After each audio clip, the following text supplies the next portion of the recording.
po sa kanya. Sana po yun mapulot at maiuwi ng lahat ng manonood ng pelikula. Si Asa sa pakalang, salamat po kay Edwin. Maraming salamat ka Edwin sa pala. Ngayon naman kay Joel naman, kay Director Joel naman.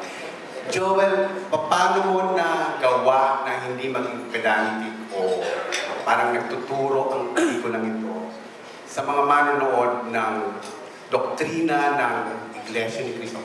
Alam mo, nung maliit pa ako, meron talagang conflict ang Iglesia and the Catholic Church. I was born a Catholic.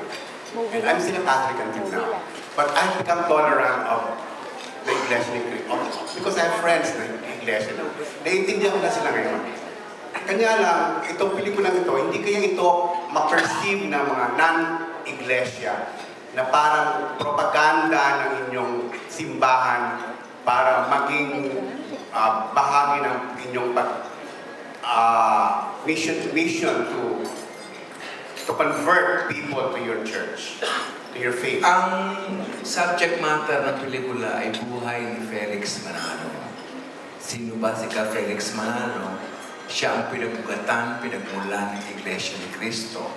Hindi may iwasan na mayroong mga doktrinang babanggitin.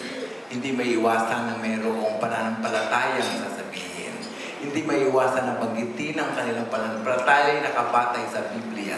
Hindi po yun may iwasan. Yun po ina-underline ng pelikula. Sapagkat yun po ang paghahanap ng katotohanan na sinasabi ng pelikula. Meron po yun. Ito ba'y preachy?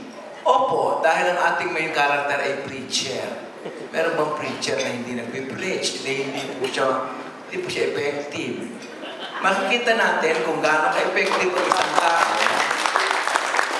sa pamamagitan ng kanyang paniniwala at kung paano ito pinagtanggol sa lahat ng mga nangyari sa kanyang buhay hanggang sa siya'y mamatay. Kung paano niya ito pinagtawanan, kung paano niya ito pinaglaban, kung paano niya ito inilaban-laban sa mga banyagang paniniwala, hanggang sa magtagumpay siya, at hanggang ngayon naroon pa siya, 101 taon na siya, na bawat Pilipino ay dapat ipagmalaki. Dahil ito lamang talaga ang isang Pilipinong pananampalataya na umabot na sa 101 taon at nasa anumang kontinente. Palakpakan po natin sila. Ako po ay Katoliko. Hindi naman po saradong-sarado. Pero Katoliko po ako. Ang kapatid ko po ay Iglesia. Nakita ko po ang kanilang pananampalataya na ako'y bata pa. Nagkahiwalay lang po kami nung ako'y nag-aaral at nag-aktivista.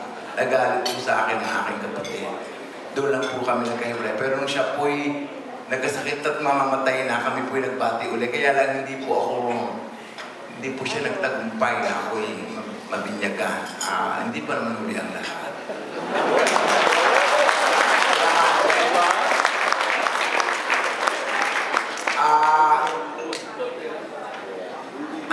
Ayun na po. Salamat, Direk. Kapatid, Aisa, wala na. No more follow-up. Our next question will come from Mr. Bong De Leon. Good evening, Ka Edwin. From the looks of it, I think Felix Manalo is one movie that is considered to be gigantic, if not the big one.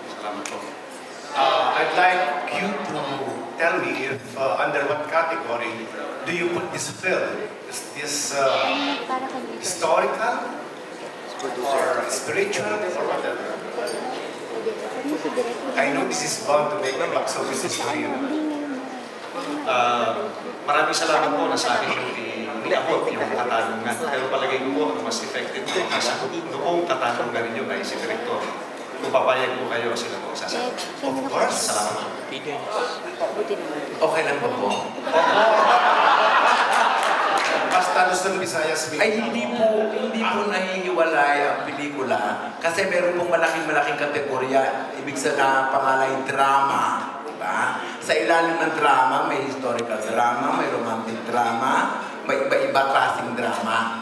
Ito po'y nabibilang sa tinatawag natin historical drama, biographical historical drama. Sa katotohanan, sinundan ang buhay mula ipinanganak hanggang siya'y namatay at sa